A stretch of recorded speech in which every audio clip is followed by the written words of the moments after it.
শুভ দুপুর, কেমন আছো সবাই? আজ তোমাদের সাথে শেয়ার করব নতুন একটা রেসিপি, যেটা আমি আমার বাবার বাড়িতে খেতাম। আমার মা বানিয়ে দিত, আমার খুব পছন্দের ছিল। আজ আমি ফার্স্ট নিজের হাতে তৈরি করলাম, তো তোমাদের সাথে তাই শেয়ার করব। তোমরা দেখো, বুঝতে ঠিকই পেরে যাবে। তো সেটা হলো লাউ পাতা বাটা, যেটা হয় লাউ শাক বাটা যেটা। তো তার জন্য দেখো লাউ শাকগুলো ছোটো ছোটো করে কেটে রেখেছি, আর পেঁয়াজ, কালো জিরে, রসুন, কাঁচা লঙ্কা কেটে রেখেছি। তো গ্যাসটা জ্বালিয়ে নেব। জ্বালিয়ে নিয়ে একটা ছোট্ট কড়াই বসিয়ে দিয়ে তার মধ্যে অল্প তেল দিয়ে ফেলবো। তেলটা গরম হলে অল্প তেল দিলাম। তেলটা গরম হওয়ার পর একটা শুকনো লঙ্কাকে চিড়ে সেটা দেবো, কালো জিরেটা দেবো, অল্প করে কালো জিরে দেবে।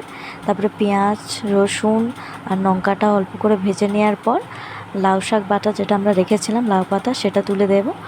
তারপরে অল্প একটু নুন আর অল্প একটু হলুদ দেওয়ার পর নাড়াচাড়া করে যখন জলটা শুকিয়ে যাবে, তখন সেটা এমনি হয়ে যাবে। জলটা শুকিয়ে যাওয়ার পর ওটা নামিয়ে ফেলবো একটা বাটিতে।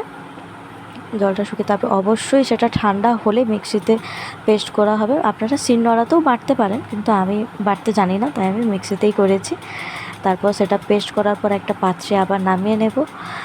সেটা ঠান্ডা হয়ে যাওয়ার পর পাত্রে নামিয়ে তার মধ্যে অল্প একটু সরষের তেল দিয়ে মাখিয়ে রেডি হয়ে যাবে আমাদের লাউ পাতা বাটা। যারা খেয়েছো তারা জানো, যারা খাওনি অবশ্যই একবার ট্রাই করে দেখো, খুব সুন্দর টেস্টি খেতে হয়। আজ আমি বানিয়ে খাইয়েছি, আমার শাশুড়ি মা অনেক নাম করেছে যে খুব সুন্দর হয়েছে, তোমরাও খেও। তো দেখো আমি ভাত নিয়ে নিয়েছিলাম দুপুরে, আর বাকি অনেক কিছু তরকারি ছিল।